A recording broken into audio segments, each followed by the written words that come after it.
والصلاة والسلام على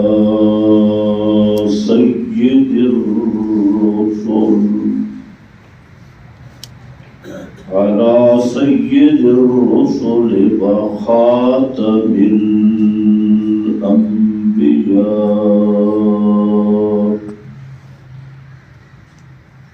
أما بعد فأعوذ بالله من الشيطان الرجيم.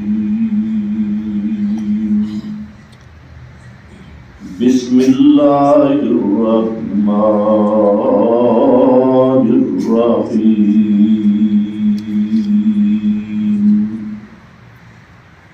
ألم تر كيف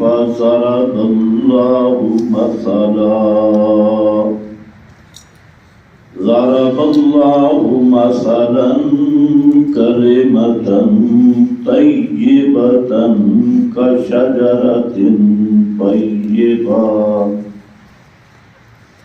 سبحان ربك رب العزة عما يصفون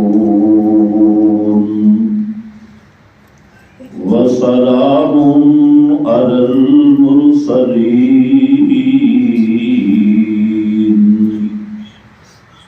والحمد لله رب العالمين.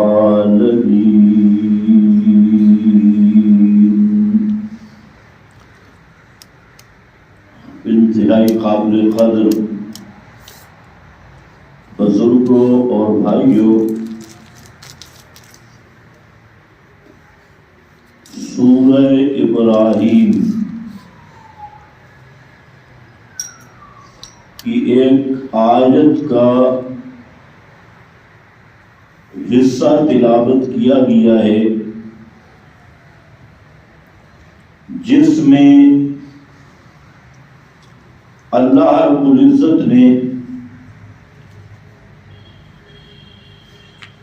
توحید کی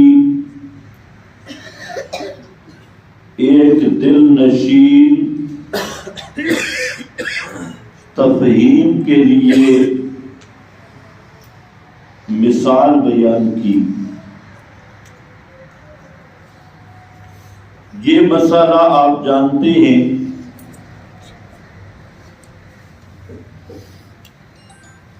کہ انسان کی تخلیق کا مقصد ہے اللہ تعالی کی معرفت، اور اللہ تعالی کی معرفت کا خلاصہ ہے اللہ کی توحید اور یکتائی. اور اسی مسئلہ وحدانیت، مسئلہ توحید کے لیے اللہ رب العزت نے انسان کو بھی پیدا کیا اور تمام کائنات کو بھی پیدا کیا. مقصد قرآن کریم نے دو ٹوک انداز میں بیان کیا کہ وَمَا خَلَقْتُ الْجِنَّ وَالْإِنسَ إِلَّا لِيَعْبُدُونَ. انسان اور جنات دو مکلف مخلوقات یہ پیدا کیے ہیں لِيَعْبُدُونَ. یعبدون کا معنی حضرت عبداللہ ابن عباس رضی اللہ تعالی عنہ سے معروف ہے کہ یعبدون کا معنی ہے یوحدون، اللہ تعالی کی توحید کے بیان کے لیے. بعض مفسرین نے اس کا معنی کیا یعرفون ہو تب بھی مقصد وہی ہے، اللہ رب العزت کی معرفت، وہ اللہ تعالیٰ کی وحدانیت کا عقیدہ ہے اور اللہ تعالیٰ کی توحید کا عقیدہ ہے۔ اسی پر تمام مخلوقات وَمَا خَلَقْنَا السَّمَاوَاتِ وَالْأَرْضَ وَمَا بَيْنَهُمَا إِلَّا بِالْحَقِّ، آسمان و زمین اور جو کچھ ان کے درمیان میں ہے سب کا سب اللہ کی توحید کے اظہار کے لیے پیدا کیا گیا۔ جن و انس بھی، زمین و آسمان، ما بینہما، اور جو کچھ اس کے درمیان میں ہے، حتیٰ کہ اللہ رب العزت نے انبیاء کو بھی اسی مقصد کے لیے پیدا کیا، اپنی توحید کا داعی بنا کر، اور اسی بنیاد پر ان کو عظمت عطا کی، مقام عطا کیے، شان عطا کی۔ اسی مقصد پر کتابیں نازل ہوئیں، تمام کتابیں مقصد توحید اور عقیدہ توحید پر، اور یہی مرکزی مضمون ہے قرآن اور سنت کا۔ کتاب و سنت سب کا خلاصہ، ملاک، اور سب کا مخ ہے عقیدہ توحید پر تثبت، استحضار اور عقیدہ توحید کے تقاضوں کو پورا کرنا۔ اور قیامت کے دن اسی پر فیصلہ ہوگا، نجات کا اور عدم نجات کا، جنت کا اور جہنم کا۔ فیصلہ اسی مسئلہ توحید پر ہوگا، اور مسئلہ توحید کی جتنی کامل وفاداری ہوگی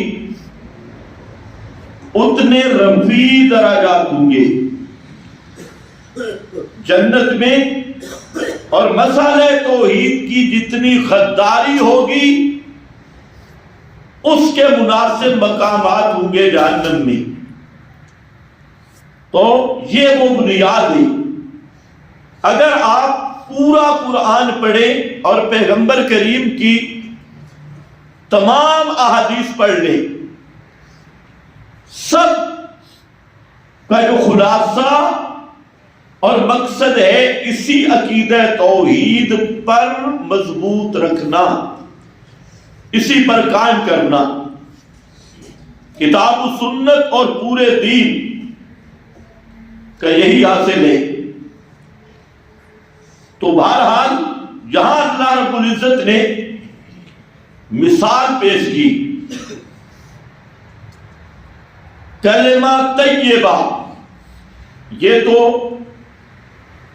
عام خاص سب جانتے ہیں کہ کلمہ طیبہ کس کو کہتے ہیں؟ لا الہ الا اللہ محمد الرسول اللہ۔ یہاں پہلا جز مراد ہے، لا الہ الا اللہ، یہی وہ دعوی توحید ہے۔ اس کے دلائل، اس کے شاہد، اس کے گواہ، اس کے داعی بدلتے رہے، مسئلہ وہی رہا جو مقصد تھا۔ بعض لوگ کلمہ پڑھتے ہیں جی پہلے کلمہ یوں تھا، لا الہ الا اللہ آدم صفی اللہ، لا الہ الا اللہ موسیٰ کلیم اللہ، یہ تو لوگوں کی گپ بازی ہے۔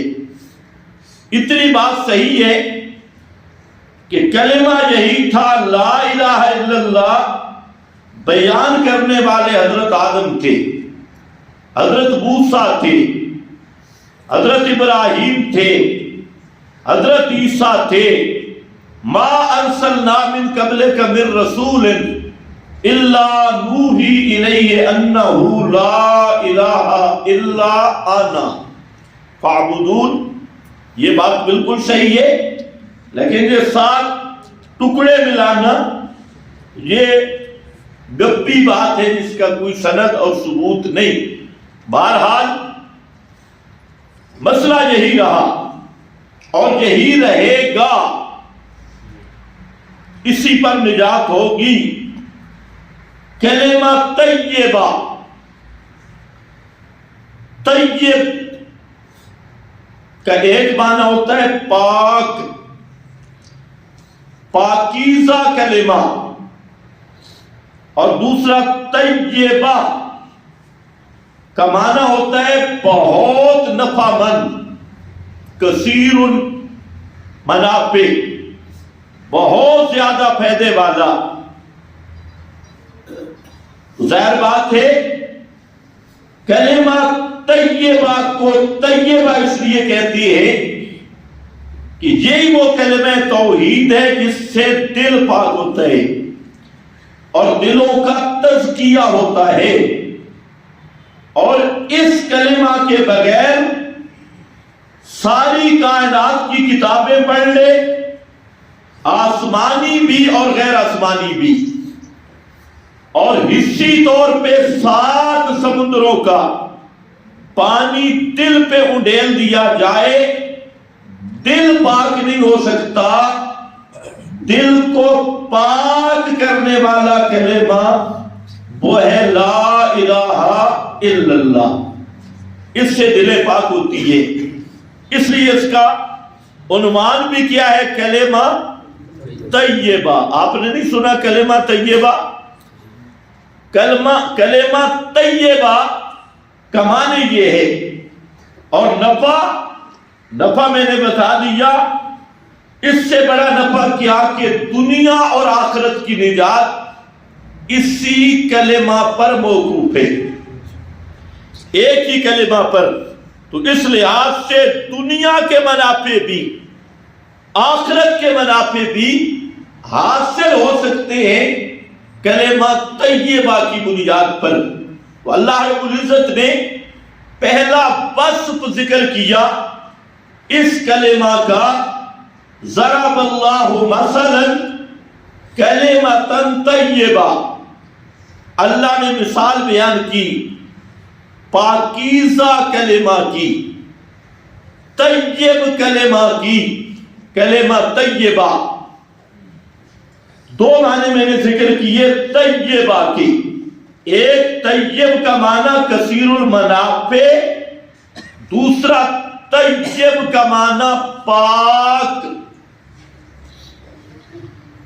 وجہ بھی میں نے بیان کر دی، اور ایک تیسرا معنی بھی ہے طیب۔ طیب کا معنی بڑھنے والا، بڑھنے والا، جو بڑھوتری میں آگے چلتا جائے، بڑھتا جائے۔ اور یہی وہ کلمہ توحید ہے جس کی وجہ سے اللہ کے قرب کے مدارج طے ہوتی ہیں، اور آدمی اسی توحید والے کلمہ کی بنیاد پر اللہ کا قرب حاصل کرتا ہے، اور اس کے مدارج اور درجات بڑھتے ہی رہتے ہیں۔ اس لیے بھی اس کو کہتے ہیں کلمہ طیبہ۔ یہ 3 عنوان ہیں اسی ایک لفظ میں کہ کلمہ طیبہ کیوں کہا گیا۔ پھر میں بطور سبق کے دہرا دیتا ہوں۔ پہلی بات، کلمہ طیبہ اس لیے کہا کہ اس کلمہ توحید کے بغیر دل پاک نہیں ہوگا، یہ دلوں کو پاک کرنے والا کلمہ ہے۔ اور دوسرا اس کلمہ کے بغیر دونوں جہان میں نجات نہیں ہو سکتی، اس لیے یہ کثیر المنافع ہے۔ اور تیسرا یہ وہی کلمہ ہے جس میں اللہ کے قرب کے درجات طے ہوتی ہیں اور منازل ملتی ہیں، منزلیں طے ہوتی ہیں۔ تو کلمہ طیبہ کے ساتھ اخلاص یہ ہے وصول اللہ کا درجہ، وصول اللہ کا ذریعہ، وہ یہی کلمہ طیبہ ہوگا۔ اور کلمہ طیبہ کس طرح ہوگا؟ اسی لیے فرمایا فَعَلَمْ أَنَّهُ لَا إِلَهَ إِلَّا اللَّهُ، فَعَلَمْ أَنَّهُ لَا إِلَهَ إِلَّا اللَّهُ، میرے پیغمبر جان لے، فَعَلَمْ اسی کو سمجھ، لا الہ الا اللہ کہ اللہ کے سوا الہ کوئی نہیں۔ یہ پیغمبر کریم کو بتایا گیا فَعَلَمْ، اسی کلمہ میں غور کر، اسی کو میرے پیغمبر جان، علماء جانتے ہیں فَعَلَمْ کا معنی ہوتا ہے جان لے، سمجھ لے۔ تو معلوم ہوتا ہے کہ پیغمبر کریم صلی اللہ علیہ وسلم امام الانبیاء، جن کا علم کے لحاظ سے اعلم الانبیاء والمرسلین ہے، اور تمام انبیاء کے بھی بڑے عالم وہ محمد مصطفیٰ صلی اللہ علیہ وسلم ہیں، لیکن اللہ نے فرمایا میرے پیغمبر فَعَلَمْ أَنَّهُ لَا إِلَهَ إِلَّا اللَّهُ، یہ جو لا الہ الا اللہ ہے اس کو سمجھ، اس کو جان، اس کا علم حاصل کر۔ معلوم ہوتا ہے کہ اصل سارے علوم اسی کلمہ طیبہ کے اردا گرد پھر رہے ہیں، اور مقصد ہے اسی کو پہچاننا، اسی کو سمجھنا، لا الہ الا اللہ کو۔ کئی جو ناقص لوگ ہوتے ہیں وہ یہ کہا کرتی ہیں جی ادھر جاؤ تو ہر وقت توحید ہی توحید ہے، اور تو مسئلہ ہی کوئی نہیں، حالانکہ یہ جانتے نہیں کہ پورا قرآن پڑھنے جہاں فَعَلَمْ کا خطاب نبی کریم علیہ السلام کو ہے، حالانکہ آپ کی زبان عربی تھی، قرآن اسی بولی میں نازل ہوا جو میرے نبی کی زبان تھی، مادری زبان۔ عرب کے بھی کئی قبیلے تھے اور ہر قبیلے کی الگ الگ زبان تھی، لیکن لغت حجاز جو محمد عربی صلی اللہ علیہ وسلم کی زبان ہے، اسی حجازی لغت میں قرآن آیا ہے، اسی بولی میں آیا، لیکن پھر بھی فرمایا فَعَلَمْ، اس مسئلے کو جان میرے پیغمبر۔ یہی ہے مسئلہ سمجھنے والا کہ اللہ کے سوا الہ کوئی نہیں۔ معلوم ہوتا ہے کہ سارے علوم اسی جملہ کے اردا گرد پھر رہے ہیں، اور جس کو یہ سمجھ آ گیا اس کو پورا دین سمجھ آ گیا۔ تو اس لیے فرمایا اس کے کلمہ طیبہ کی مثال دیتے ہوئے فرمایا الم ترى کیف ضرب اللہ مثلا، دیکھ میرے پیغمبر کیسے بیان کی اللہ نے مثال، موقع کے مناسبت سے تفہیم کے لیے کلمۃ طیبہ، کلمہ طیبہ مراد لا الہ الا اللہ، اس کی مثال بیان کی کا شجرۃ طیبہ، جیسے شجر طیبہ ہے، شجرہ طیبہ کا شجرۃ طیبہ، وہ شجرہ طیبہ درخت جو طیبہ ہے، وہ درخت طیب کیا ہے؟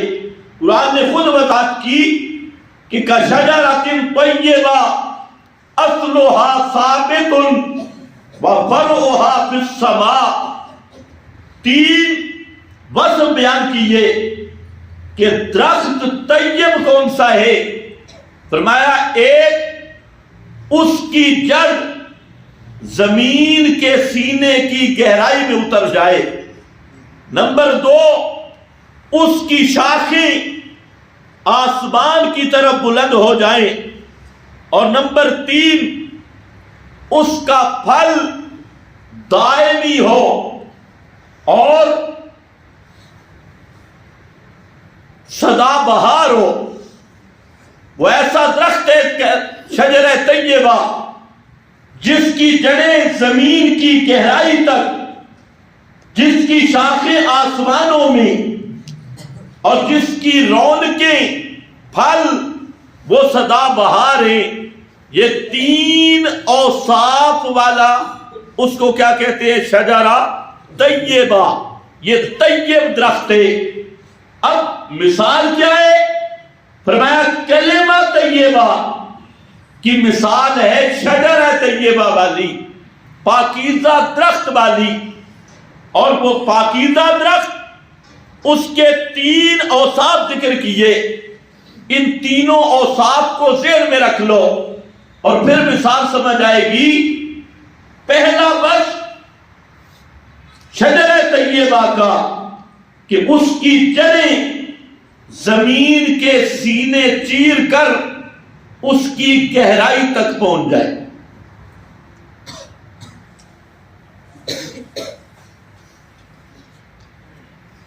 اور کلمہ طیبہ، مسئلہ توحید، یہ بھی وہ مسئلہ ہے جس کو سمجھ آئے تو سمجھنے کے بعد اس کی جڑیں بھی سینے کی گہرائی اور دل کی گہرائی میں اتر جاتی ہے۔ کیوں؟ یہی فطرت کی آواز ہے، جبلت کی آواز ہے، اور فطرت انسانی کی آواز ہے۔ فطرت اللہ التی فطر الناس علیہا لا تبدیل۔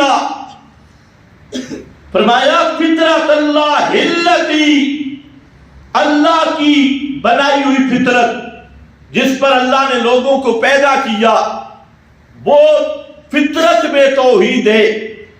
اور اس لیے دل یہ تخت ہے لا الہ الا اللہ کا، اور دل یہ زمین ہے لا الہ الا اللہ کی، اور یہی کلمہ توحید دل کی گہرائیوں کے اندر اترتا ہے، اور سمجھ بھی تب آتا ہے جب دل میں اترے۔ جب تک زبان سے کہے گا اور دل میں نہیں ہوگا تو اس کو کیا کہیں گے؟ نفاق۔ اس کو کیا کہیں گے؟ نفاق۔ زبان پہ ہو، آج وقت بہت کم ہے، اور راستے پہ سیڑھیاں اترتے ہوئے تھی، آج میرے ذہن میں ہے، میں نے کہا آج اسی پہ بات کر لیتی، لیکن یہ مضمون بڑا لمبا ہے، خیر میں بہت مختصر کر رہا ہوں۔ کشجرۃ طیبہ، اس کی جڑیں اتر جاتی ہے۔ آج کے دور میں تو یہ سمجھنا مشکل ہے، کیونکہ آج تو ہم اس دور کے قریب ہیں جس میں نبی کریم صلی اللہ علیہ وسلم نے فرمایا یمسی مومنا ویصبح کافرا، کہ ایسا فتنے کا زمانہ ہوگا کہ آدمی صبح کے وقت مومن ہوگا، شام کے وقت کافر ہوگا۔ دنیا کی محبت اور دنیا آخرت سے بے فکری، دین کی پرواہ نہیں ہوگی کہ دین کہتے کس چیز کو ہے۔ آج ہم اس دور سے گزر رہے ہیں، اور وہ دور شروع ہو چکا ہے کہ یصبح مومنا یمسی کافرا، یمسی مومنا یصبح کافرا۔ شام کو جب گھر میں جائے گا مومن ہوگا، اور صبح اٹھے گا تو کافر ہوگا۔ صبح کرے گا تو مومن ہوگا، شام کو کافر ہوگا، یعنی ایمان کا اعتبار ہی نہیں ہوگا۔ اور اس کی وجہ ہے کہ وہ ایمان زبانی ہوگا، وہ ایمان رسمی ہوگا، اور وہ اسلام لا یبقی من الاسلام الا اسمہ ولا یبقی من القرآن الا رسمہ۔ اسلام کا صرف نام باقی ہوگا، اور قرآن کا رواج باقی رہ جائے گا، رسم باقی رہ جائے گی، حقیقت کچھ بھی نہیں ہوگی۔ لا یقرؤون القرآن لا یتجاوز حناجرہم، وہ قرآن پڑھیں گے تو صحیح لیکن گھنٹی اس سے نیچے قرآن کا مقام نہیں ہوگا، یعنی ان کا عقیدہ کتاب اللہ کے مطابق نہیں ہوگا، اکثریت کی حالت بن جائے گی۔ اس لیے ہمیں یہ بات سمجھنی شاید مشکل ہو، لیکن اگر پچھلے زمانے میں جائیں اصلھا ثابت کی طرف تو پھر نظر آتا ہے جس کو یہ بشاشت نصیب ہو گئی، جس کو یہ کلمہ نصیب ہوا، وجود کے دو ٹکڑے تو ہو گئے لیکن کلمہ نہیں چھوٹا، اور ان کے بچے، ان کی اولادیں ان کے سامنے نیزوں کی انیوں پہ لٹکا تو دی گئی لیکن کلمہ نہیں چھوٹا، اور اسی طرح گھروں سے نکالے گئے۔ اصحاب پیغمبر کی زندگی، ایک ایک صحابی کی زندگی اس بات کا نمونہ ہے کہ یہ کلمہ توحید ہے وہ جب یہ دل کے اندر، یہی وہ کلمہ ہے، یہی دل کے اندر اترتا ہے اور اس کی جڑیں اتنی مضبوط ہوتی ہیں، اصلھا ثابت، ایسی مضبوط، ایسی گڑی ہوئی جڑیں ہوتی ہیں کہ جس کو توحید سمجھ آ جائے ساری دنیا کٹ سکتی ہے لیکن وہ مسئلہ توحید سے ہٹ نہیں سکتا۔ اصلھا ثابت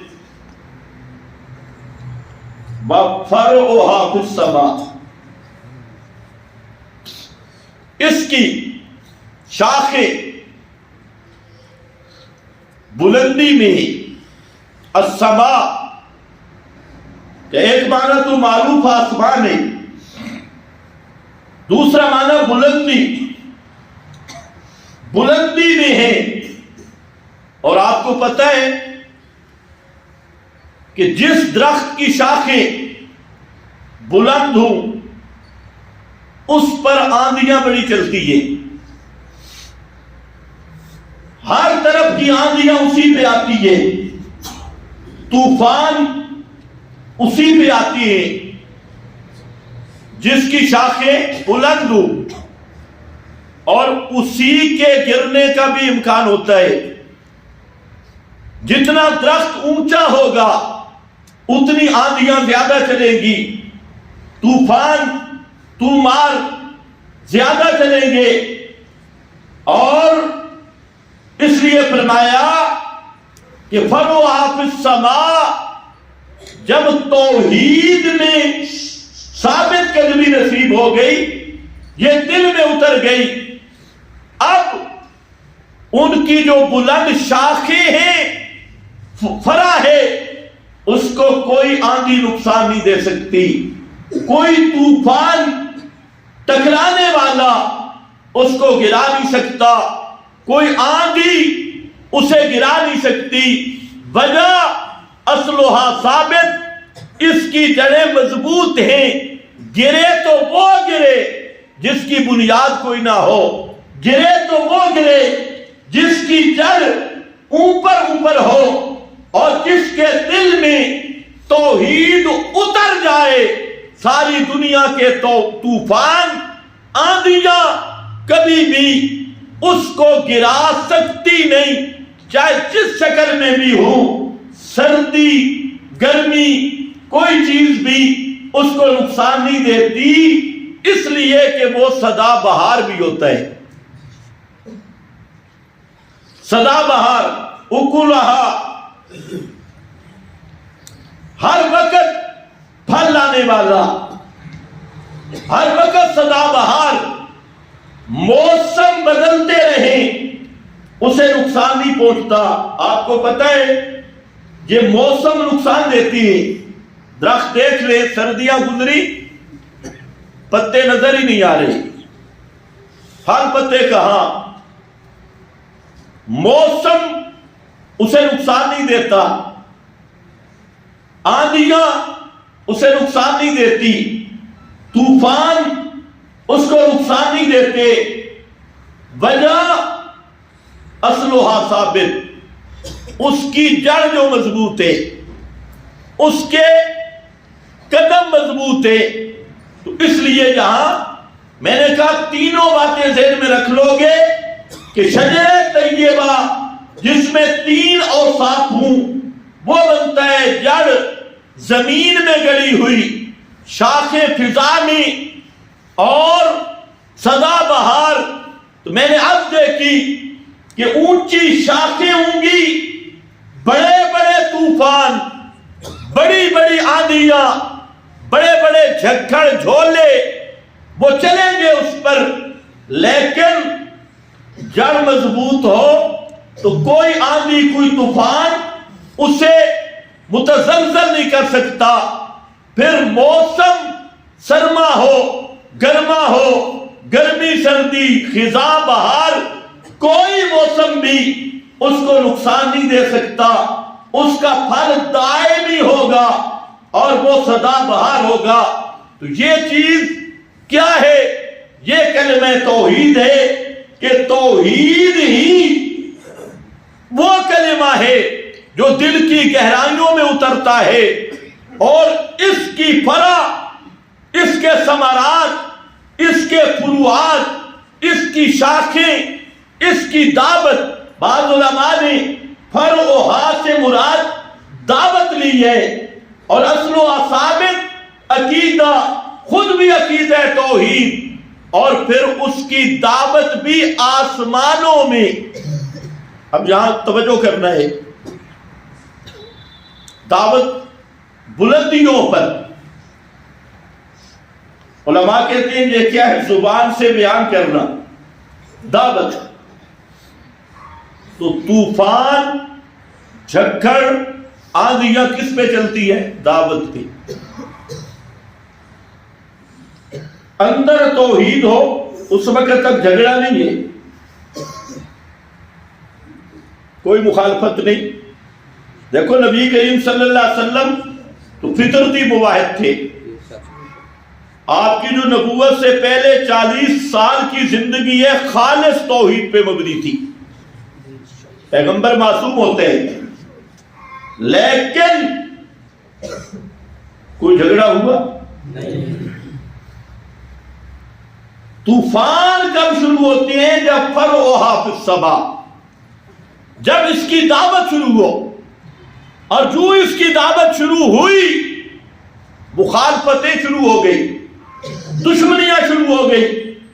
لیکن اللہ نے خوشخبری بھی دے دی کہ چونکہ جڑ مضبوط ہے، اس لیے اس دعوت کو کوئی طوفان، کوئی آندھی، کوئی بجلی، کوئی چمک، کوئی کڑک وہ نقصان نہیں دے سکتی، اور کوئی موسم نقصان نہیں دے سکتا. نہ موسم نہ موسمی لوگ. یہ جملہ پتہ سخت آ جائے گا. موسم پہ تو تبصرہ کرو خیر ہے، لیکن موسمی لوگ، محنت کرو. موسمی لوگ کئی ہوتے ہیں؟ موسمی لوگ. موسمی لوگ کون ہوتے ہیں؟ جو بہار میں ساتھ چلنے کی عادی ہوتی اور خزاں میں ساتھ چھوڑ جاتی، جو سکھوں کے ساتھ چلنے کی عادی ہوتی اور دکھوں میں ساتھ چھوڑ جاتی. اِنَّ بُيُوتَنَا عَوْرَةٌ، سارا مسئلہ قرآن میں ہے. اِنَّ بُيُوتَنَا عَوْرَةٌ، مال شہرت واہ ملے تو اگلی صف میں آگے آگے، اور جہاں تھوڑی ہزیمت، تکلیف، گرمی، تبوک کی لڑائی گرمی میں تھی نا، سخت موسم تھا. اب وہ سخت موسم والے کئی پیچھے رہ گئے. وضاحت نہیں کرتا کیونکہ آج کل وضاحت کرنا بڑا مسئلہ ہے. پیچھے رہ گئے تو موسمی لوگ اور موسم اس کو نقصان نہیں دے سکتے توحید کی دعوت کو. یہ دعوت سدا بہار ہے اور اس کا پھل یہ بھی سدا بہار ہے. اس پر کوئی موسم ہو یہ چلتا. یہ کیا کہتے ہیں نغمہ توحید کے بارے میں کہ فصل و گلو لالا کا نہیں پابند بہار ہو کے خزاں لا الہ الا اللہ. اسی کو اقبال نے کہا کہ فصل و گلو لالا کا نہیں پابند. یہ موسموں کا پابند نہیں, ترنموں کا پابند نہیں, بہاروں کا پابند نہیں. بہار ہو کے خزاں لا الہ الا اللہ. بہار ہو تب بھی لا الہ الا اللہ. خزاں ہو تب بھی لا الہ الا اللہ. تنہائی ہو تب بھی لا الہ الا اللہ.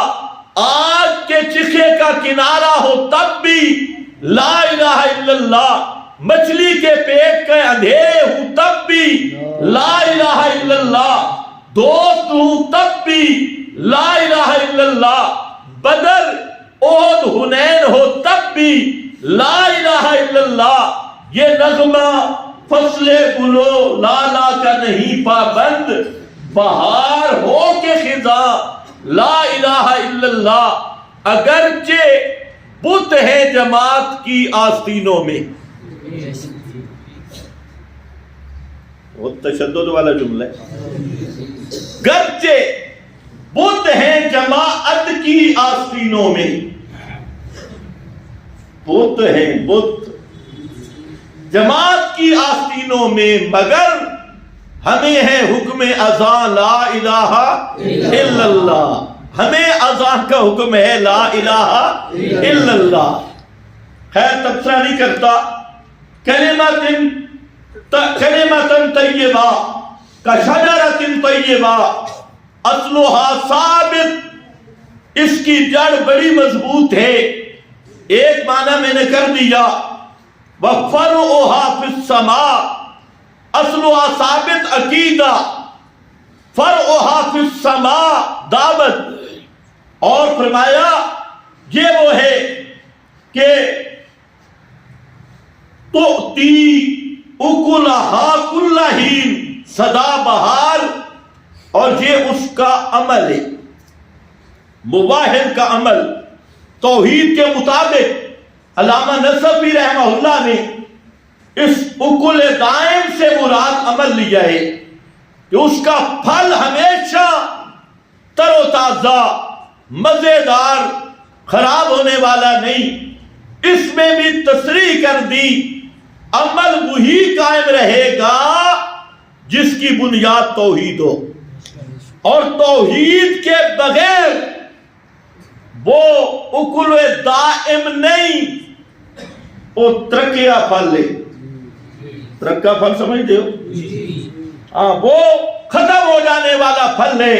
جس طرح فروٹ ہو, اس کو رکھ دیا جائے, عمدہ سے عمدہ فروٹ, بہتر سے بہتر سیب, انار, کوئی اور نام لے لو, لیکن جب وہ سڑ جائے تو اس میں اتنی بدبو پیدا ہوتی ہے, جتنا عمدہ پھل ہوگا اتنی بدبو زیادہ ہوگی. یہ اللہ کی شان ہے. آپ دیکھیں جتنے فروٹ ہیں جب خراب ہو جاتی ہیں, گل جاتی ہیں, سڑ جاتی ہیں, تو ان کی سڑان اور بدبو سب سے زیادہ ہوتی ہے. یہی مثال ہے اس عمل کی جو توحید کے بغیر کیا جائے. توحید کے بغیر والا عمل میرا بھائی وہ سڑا ہوا پھل لے, بدبودار پھل لے, اس کو کوئی بھی عاقل کھانے کے لیے تیار نہیں ہوگا. اس کی بدبو بھی برداشت نہیں ہو سکتی. تو جو توحید سے خالی نمازیں ہیں وہ نمازیں نہیں. جو توحید سے خالی روزے ہیں وہ روزے نہیں, بلکہ وہ الٹا اس عامل کے لیے عذاب ہے. جو توحید سے خالی صدقہ ہے وہ صدقہ نہیں, وہ وبال ہے. اس لیے فرمایا بنیاد توحید ہے, عقیدہ بھی توحید کا, دعوت بھی توحید کی, تو اسی توحید کا پھل یعنی اس کے مطابق عمل، اسی کی بنیاد پہ عمل، یہ ہے دائم ہمیشہ رہنے والا، کل حین ہر وقت بِإِذْنِ رَبِّهَا اپنے رب کی رحمت سے، رب کے عمل سے۔ ہوتا تو وہی ہے جو اللہ کی رحمت شامل حال ہو جائے تب ہوگا۔ تو فرمایا اس کا پھل بِإِذْنِ رَبِّهَا، لیکن ہوگا ہر وقت، میں نے کہہ دیا دائم، میں نے کہہ دیا سدا بہار، ہر وقت نفع والا۔ تو یہ مثال پیش کی اور فرمایا یضرب اللہ الامثال للناس، مثال بیان کر کے اللہ مثالیں بیان کرتا ہے لوگوں کے لیے۔ تم نے بھی مثالیں سنی ہوگی جو مشرک بیان کرتے ہیں، یہ اللہ کی بیان کردہ مثالیں۔ یضربها للناس، یہ صرف علماء کے لیے نہیں، مولویوں اور طالب علموں کے لیے نہیں، للناس سب لوگوں کے لیے، لعلہم یتذکرون۔ کیوں مثالیں بیان کی جا رہی ہے؟ فرمایا اس کی حکمت یہ ہے، مقصد یہ ہے کہ غور و فکر کرے، تدبر کرے، سوچیں، یتذکرون، اپنا عقل استعمال کرے، ان مثالوں کو سوچ بچار کرے۔ اب دیکھو اسی آیت کو دیکھ لو کہ قرآن آیا کس کے لیے ہے؟ یتذکرون، سبق کے لیے، سمجھنے کے لیے، غور و فکر کرنے کے لیے۔ آج لوگ مراقبے کرتے ہیں اور مراقبے میں بیٹھ کے دیکھتے گدھے، آنکھیں بند کر کے مراقبے، کوئی ذکر جاری کی مجلسیں۔ لیکن میرا دوست یہ بات سمجھنے والی ہے کہ قرآن آپ کو کون سا ذکر دے رہا ہے؟ یتذکرون، یہ وہ مثالیں ہیں جو مراقبے کے قابل ہیں۔ ان پہ مراقبہ کر، ان مثالوں میں سوچ و بچار کر، انہی کو سوچ۔ یہ سب سے بڑا یہ سوچنے کا مقام ہے، اور یہی جو اصل صوفیاء تھے، اولیاء اللہ جو نیک لوگ تھے، وہ اسی کا درس دیتے تھے۔ ان کا مراقبہ انہی آیات پہ مراقبہ تھا۔ یہ قرآن مقدس میں سوچ و بچار، تدبر اور تفاہم کا مراقبہ۔ لیکن آج کے جاہل آگے جنہوں نے پتہ نہیں کیا کیا بنا لیا، پہلے جی پیر کا فوٹو ذہن میں لیا، اور اس کو کیا کہتے ہیں جی؟ تصور شیخ۔ اللہ کرے ہو دو ٹانگے شیخ، جو چار ٹانگوں والا شیخ تصور میں آ گیا پھر کیا ہوگا؟ تصور شیخ۔ حضرت تھانوی رحمت اللہ علیہ نے لکھا ہے کہ آدمی جو تخیل، جس تصور میں ہمیشہ رہتا ہے، اس کا ذہن بھی اس طرف پھر جاتا ہے۔ کہتے ہیں ایک پیر نے مرید کو کمرے میں بند کر دیا اور کہا کہ 40 دن تک تو نے تصور کرنا ہے کہ میں بھینس ہوں۔ نفس کو مارا جا رہا، جب قرآن چھوڑو گے تو پھر یہی بننا ہوگا۔ وہ 40 دن تک وظیفہ کرتا رہا، بھینس بھینس بھینس بھینس بھینس بھینس بھینس۔ 40 دن کے بعد جب اسے کہا کمرے سے باہر نکل، دروازے پہ کھڑا ہو گیا۔ کیوں؟ کہتا ہے کہ میں آگے نہیں آتا، کہیں میرے سینگ اوپر اڑ نہ جائے۔ وہ اپنے آپ کو پکی بھینس سمجھ گیا۔ یہ ہوتا ہے آج کل کا تذکر۔ اس لیے میرا بھائی، ان اہل بدعت سے بچ، یہ سب ہیلے بہانے ہیں۔ ہدایت کا راستہ قرآن والا ہے اور پیغمبر کی سنت والا۔ لعلہم یتذکرون، یہ مثالیں ہم اس لیے بیان کرتے ہیں تاکہ تم اس میں غور و فکر کرو، اس کا مطالعہ کرو، اس کو سمجھو۔ اللہ نے عقل اس لیے دیا کہ پاگل نہ بنو، اس عقل سے دین کو بھی سمجھو۔ کئی لوگ کہتے ہیں او جی دین عقل سے سمجھ نہیں آتا، سنا ہے نا؟ دین عقل سے نہیں آتا. اچھا اللہ نے عقل دیا کیوں ہے؟ قرآن تو کہتا ہے لِقَوْمٍ يَعْقِلُونَ، اور جس کا عقل نہیں نا وہ مکلف ہی نہیں ہے. پاگل مکلف ہے؟ ایک آدمی لبنا پاگل ہے، دماغی توازن ٹھیک نہیں، اس پہ تو نماز فرض ہی نہیں، روزے فرض نہیں، احکام کا مخاطب ہی نہیں. اللہ نے احکام کا مکلف بھی عقل والوں کو بنایا.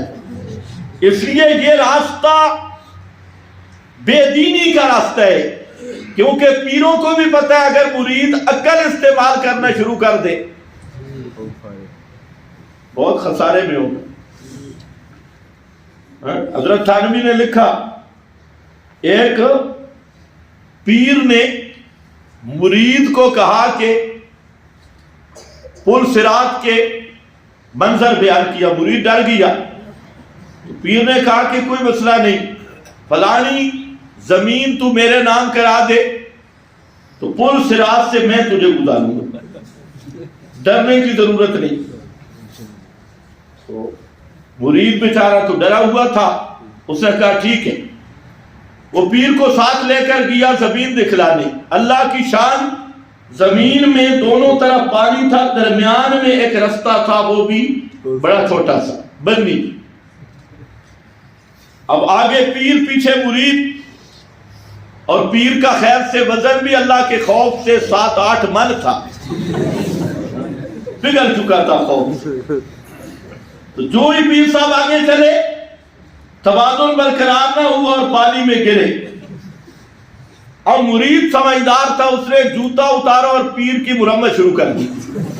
اس نے کہا یبن الکلب، تو مجھے پل صراط سے گزارے گا اور خود بنی سے نہیں گزر سکتا. یہ بنی سے، پانی والی بنی سے نہیں گزر سکتا. اس لیے میرے بھائیوں، عقل اللہ نے استعمال کے لیے دی ہے، اور یہ عقل اللہ کی سب سے بڑی نعمت ہے. ہاں یہ بات ہے کہ دین عقل کے تابع نہیں. کیوں؟ عقل کا ایک دائرہ کار ہے، جہاں عقل کا حکومت ختم ہوتی ہے اوپر سے وحی کا سلسلہ شروع ہوتا ہے. تو دین عقل کے مخالف قطعاً نہیں. ہاں بعض ایسی چیزیں ضرور ہیں کہ جہاں تک عقل کی رسائی نہیں ہوتی، عقل پہنچ نہیں سکتا. تو اب ایک گروہ کہتے ہیں عقل استعمال ہی نہیں کرنا. اب جب عقل استعمال ہی نہیں کرنا تو وہ جہاں ترنول بیٹھ کے آنکھیں بند کر کے مدینے کی سیر نہیں کروا رہا. اب کوئی اس سے پوچھے میں الو کے الو بیٹھا تو ترنول میں، اور مریدوں کو کہتے ہو مسجد نبوی کے مینار بھی نظر آ گئے، یا کہ جی آ گئے دروازے بھی نظر آ رہے. یہ تو کہتے ہیں عقل نہیں استعمال کرنا. اور اس میں کوئی راز ہوگا، اس میں راز ہے کہ تو شیطان کا چیلا بن گیا ہے. ہاں یہ بات. اور دوسرے وہ ہیں جو نصوص کو عقل کے تابع کرتے ہیں، وہ بھی گمراہی ہے. جو وحی کا سلسلہ ہے یہ وہاں سے شروع ہوتا ہے جہاں عقل کی انتہا ہو جاتی ہے، اوپر سے وحی کا مقام شروع ہوتا ہے. تو دو باتیں ہیں، کوئی شرعی مسئلہ عقل کے متضاد نہیں ہو سکتا. یہ الگ بات ہے کہ عقل کی رسائی نہ ہو سکے اس بلندی تک جہاں سے وحی کے احکام آئے. لیکن جو عقل اللہ نے دیا ہے یہ عقل استعمال کے لیے دیا ہے. اور ہمارا پورا دین فطرت ہے، دین فطرت عقل کے موافق دین ہے. یہ عقل کے متضاد دین کا ایک مسئلہ بھی ایسا نہیں جو عقل کے متضاد ہو.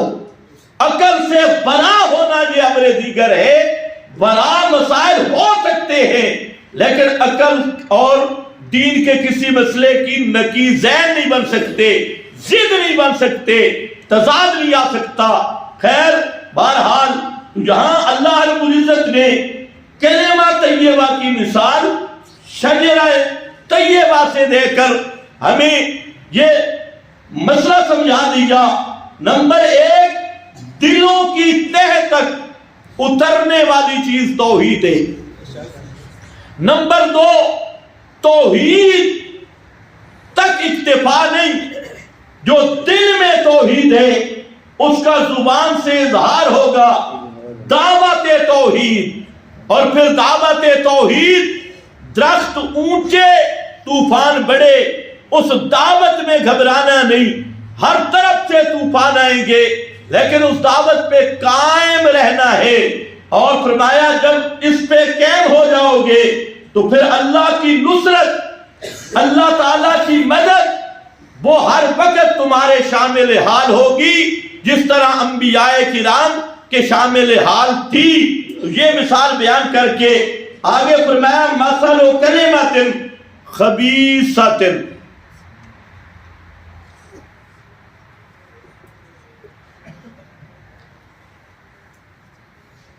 یہ مسئلہ تو ہے لمبا۔ آج جیسا کہ آپ کو معلوم ہے، آپ کے اس مدرسہ کے طلباء حضرات حفظ کے، اور جنہوں نے اس سال جہاں مشکات شریف پڑھی ہے ان کی دستار بندی ہوگی، چونکہ آج کل کی دستار بندیاں ایک رسم اختیار کرتی جا رہی ہے، اور اس میں کئی قسم کی خرابیاں سامنے آ رہی ہے۔ بعض ایسے مدارس سے جو طالب علموں سے ختم بخاری، ختم مشکات کے نام پر چندے وصول کرتی، اور بعض ایسے غریب بچے ہوتی جن کے والدین دہاڑی کر کے کماتی ہیں، ان کو بچوں کے کھلانے کے لیے بھی کچھ نہیں۔ مجھے خود کئی طالب علم ملے کہ فلاں مدرسے والوں نے بھی اتنے روپے ہمیں کہا تو ہم کدھر جائیں؟ میں نے کہا اپنا شوق پورا کرو نا، شوق تو تمہارا ہے، اگر تمہاری یہ رسمی دستار بندی نہ ہو تو دین کا کون سا نقصان ہو جائے گا؟ یہ جو خاص خاص پروگرام ہیں، اور یہ بھی اللہ کی شان کہ پورا سال ایک مدرس مشکات یا بخاری پڑھاتا ہے، آخری حدیث کے لیے بزرگ تشریف لے آ رہے ہیں، اور جو درمیان میں پڑھائی اس کا کیا بنے گا؟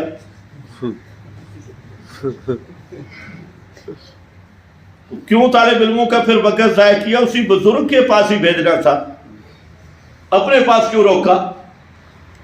اور یہ آج رسم بن گئی بزرگ، اور پھر بزرگ بھی کوئی سستا نہیں بزرگ، اس بزرگ کے لے آنے پر بھی کم از کم 60-70 ہزار روپیہ لگتا ہے۔ اور خیر، جہاں تک میری آواز ہے، خدا کے لیے ناراض نہ ہونا، اس کو گھروں میں بیٹھ کے سوچنا کہ کیسی کیسی رسموں میں تم پڑ گئے۔ اب دستار بندی تو ایسے بھی ہو سکتی ہے جیسے ابھی ہوگی، اور کوئی فضول خرچی بھی نہیں ہوگی، دستار بندی بھی ہو جائے گی۔ کیا خیال ہے آپ کا؟ جی ماشاءاللہ، دستار بندی بھی ہوگی، اور ہمارے طالب علموں کو الحمدللہ اعتماد ہے کہ ہم نے جو ان کو مشکات پڑھائی ہے صحیح پڑھائی ہے، اور جن کو نہ ہو تو وہ الگ بات ہے۔ پہلی حدیث بزرگ آ کے پڑھائیں گے، اور پھر آخری حدیث بھی بزرگ، درمیان میں اس کو کہو تو کیا کھٹ مارتا رہا۔ یہ ایک رسم، اور یہ آپ کو میں حقیقت بتا رہا ہوں، ایسی کبھی رسم بن گئی جس میں بہت ساری حرام چیزوں کا ارتکاب ہوتا ہے۔ مثلا یہی چندہ بازی، اس میں کئی قسم کے حرام ہیں، ریاکاری، یہ شرک خفی ہے۔ تیسرا شو بازی، اور فضولیات. خیر میری گزارش تو علماء کرام سے بھی یہی ہے کہ دستار بندی کی ہم دشمن نہیں ابھی کریں گے. جو چیز صحیح ہے وہ صحیح ہے، اور جو زائد رسمیں ہیں کبھی اس سے اگر بچ جایا جائے تو میرا خیال ہے برکت زیادہ ہوگی اور اسی میں دین کا بھی فائدہ ہوگا. اور جیسے اب التزامی صورتیں پیدا ہو گئی تو ممکن ہے، خدشہ کم از کم یہ ہے کہ یہ مستقل بدعات کی شکل اختیار کریں گے. آنے والے وقتوں میں کچھ التزام تو ہے، صرف میرا خیال ہے اس کو دین نہیں سمجھتے. تدین اگر وہ ہو تو پھر تو بدعت ہونے میں شک کی نہیں ہے. تو خیر بہرحال حسن ظن رکھتے ہیں. مشورہ یہی ہے کہ جتنے فضولیات ہیں ان سے بچوں. کئی ساتھیوں نے مجھ سے ٹائم لیا ختم مشکات ختم بخاری کا، میں نے کہا کوئی ٹائم نہیں، یہ آخری حدیث پڑھا دو. میں نے کہا جو مدرس رکھا ہے اس نے پوری مشکات پوری بخاری پڑھائی ہے تو آخری حدیث اسے نہیں آتی. اگر آخری نہیں آتی تو دستار بندی کا فائدہ ہی نہیں. اس کا مطلب ہے درمیان میں بھی اس نے ساری کھچ ماری ہے، پڑھائی شڑائی کوئی نہیں. اور اگر درمیان میں صحیح پڑھا لی ہے، یہ آخری حدیث پڑھانے کے لیے سپیشلسٹ بزرگ کو بلانے کا کیا مطلب ہے؟ یہ ہماری سمجھ سے بالا تر ہے. واللہ عالم. ہمیں تو دین میں یہ سمجھ نہیں آئی چیز، اگر کسی مولوی کو سمجھ ہوگی تو ہم اسے سمجھ لیں گے. اب یہاں پر ان طلباء کی دستار بندی ہوگی مختصر وقت کے لیے اور پھر نماز پڑھیں گے. ہمارے آگے آ جائیں گے.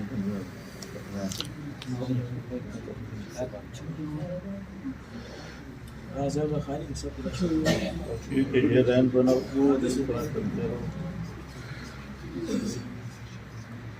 ماشاءاللہ غالب زاہد اللہ والدی بخونی زلہ بجوڑ. ہاتھ ملا کے جو سب کا ہاتھ ملا کے مبارک شانی احمد شعیب والدی تاج نبی خان زلہ بٹگرام. شاہ جی ہاتھ ملاؤ نا تو صحیح ہو دو.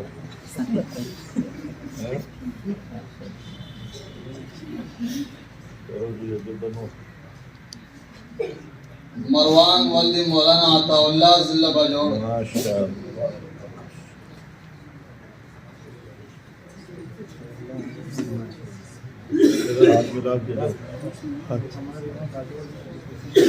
حسان معاویہ والدی مناظر اسلام علامہ خضر حیات سے بکری ضلع اسلام آباد.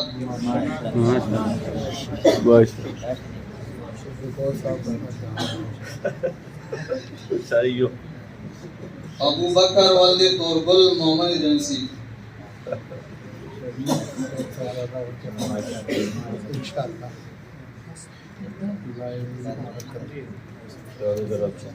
توحید اللہ والدی محمد امیر محمد ایجنسی.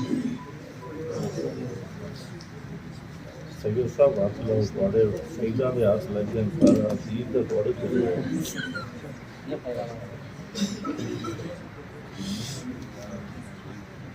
وہ طلباء کرام کے جنہوں نے ادھر درجہ موقوف علیہ پڑھائے اور مشکات شریف کی حدیثیں پڑھی ہے وہ تقریباً 15 تک طلباء ہیں.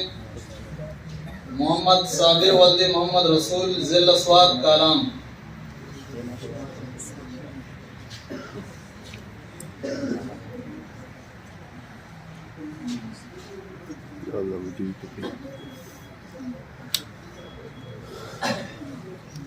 عبد الرحمن والدی امان اللہ ضلع اٹک.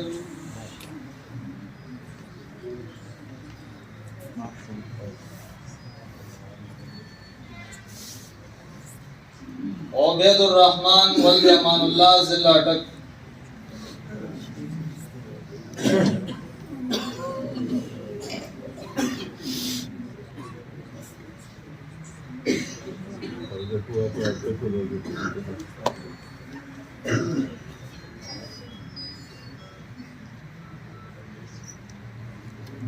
محمد الیاس ولد غلام ولی تحصیل شیرین گل ضلع پرجیر. چلتے ہو بھی چلتے جلدی. شہاب الدین ولد حکم خان باجوڑی جنسی چارمنگ چنار.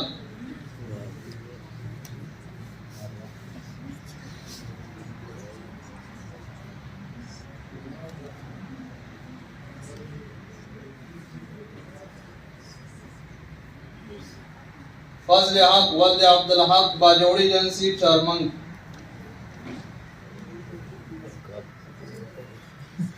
خوش قسمت لوگ. حسان الحق ولد حافظ حق نواز پنڈی گیت ضلع اٹک.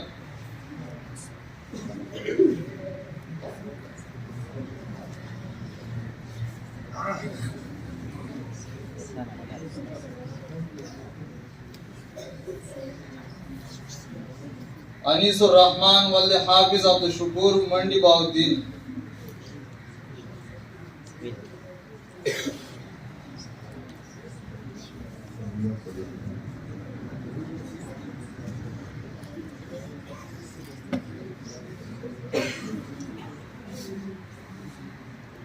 خلیل الرحمن ولد حاجی دار محمد ضلع چاغی بلوچستان.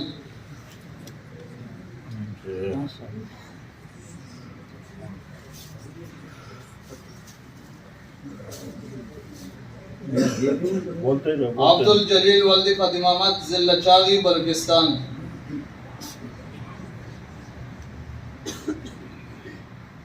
علی احمد بلوچ ولد مولادات ضلع چاغی بلوچستان.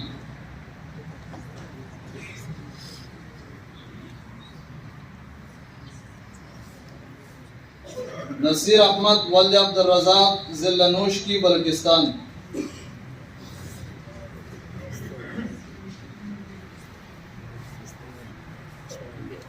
افنان علی ولد عطا اللہ تحصیل تونسہ شریف ضلع ڈیرہ غازی خان.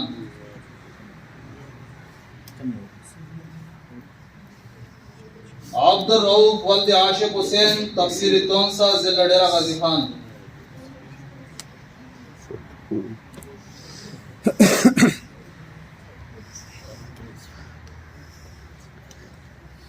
عطا اللہ ولد محمد افضل نورستان.